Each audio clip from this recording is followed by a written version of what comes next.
The comics industry hasn't been in the best place for a while, and it's definitely brought out the worst in some of the people who are part of it, from comics writers to people, who have a part with the comic book movies now. But the talk of the town has been the Snyder Cut. We are all so damn excited to see if these amazing characters can be redeemed and if we're going to get an amazing story out of the Snyder Cut of the Justice League. I kind of liked the original version of the Justice League that came out a couple of years ago. It wasn't great, but in my opinion, it really wasn't terrible. And of course, as all of us could guess, there are plenty of people on social media, like comic writers, who are livid that fans got their way and that the Snyder Cut is coming out at all.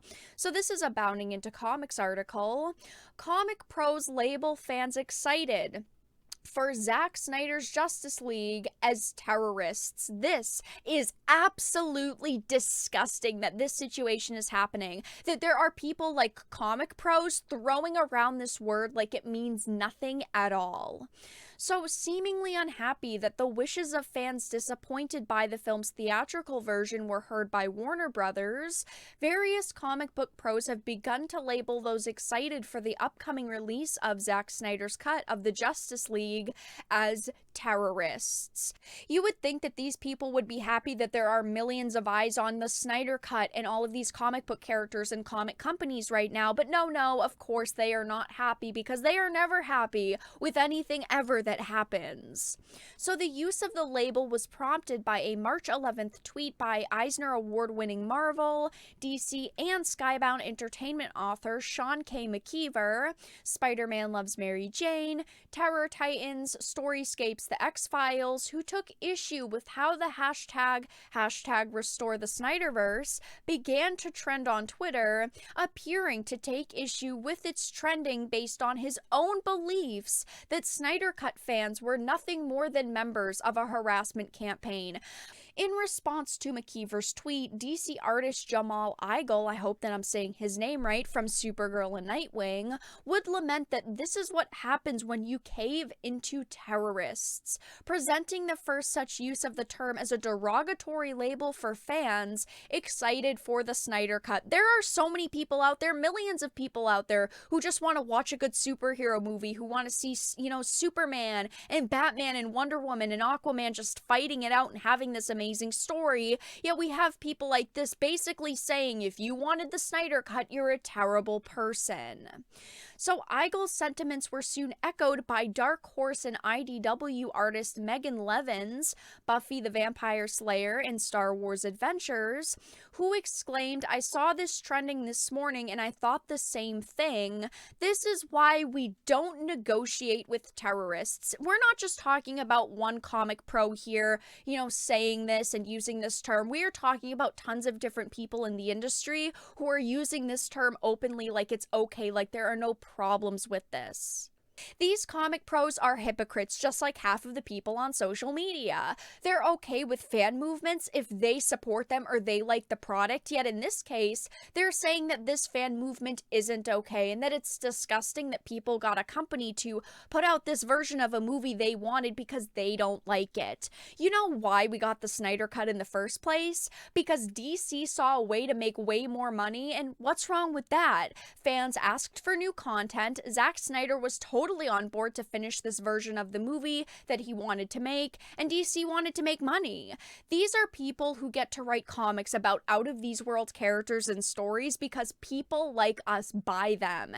If you're going to call people disgusting things because you don't like them or the stories that they're enjoying, we're not going to buy the products that you've created, and the comics industry already isn't in the best place. The few people you have buying books are going to stop buying them. All of these writers are just doing the same old thing. They are being hypocrites. They are sabotaging the industry they're part of, calling people things like terrorists aren't a joke, and not many people are going to see those comments as jokes because they do try to pass them off as jokes, saying, oh, it's okay because it was just a gag.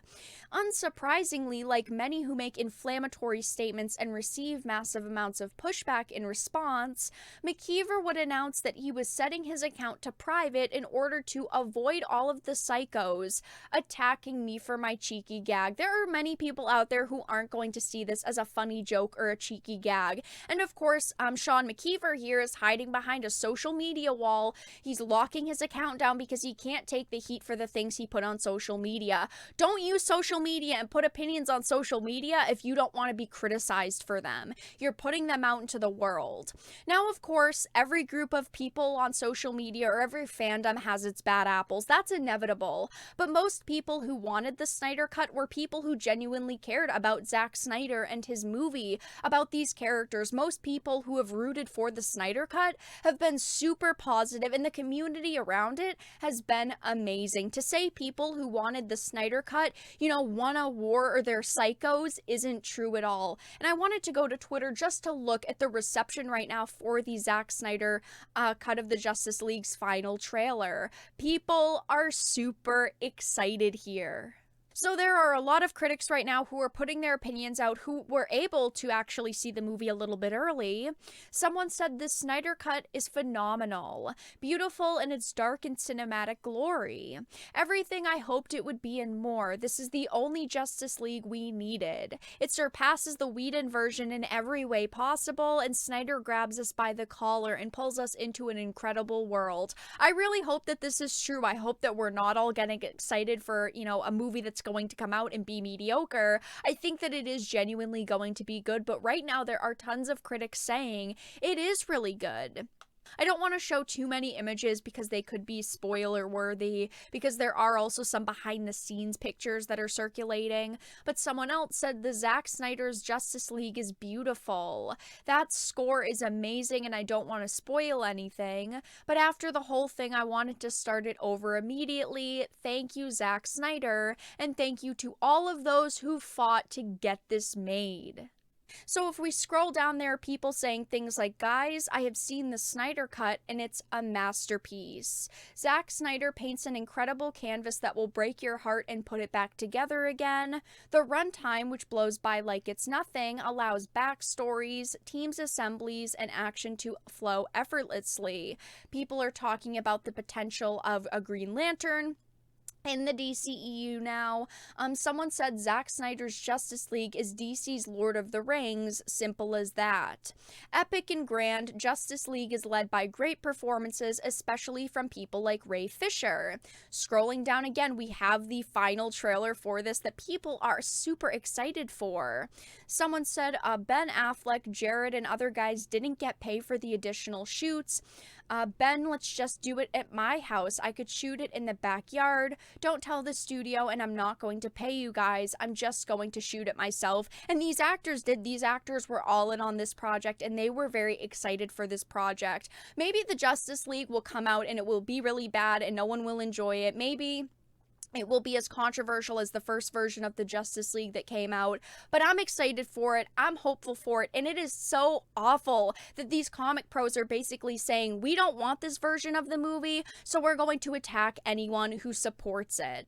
But let everyone know your thoughts in the comments section down below. If you enjoyed this video, please make sure to give it a like, share it, and subscribe to the channel. And of course, if you didn't, make sure to give it a dislike. I appreciate your support either way, but I will talk to you all again in the next video really soon.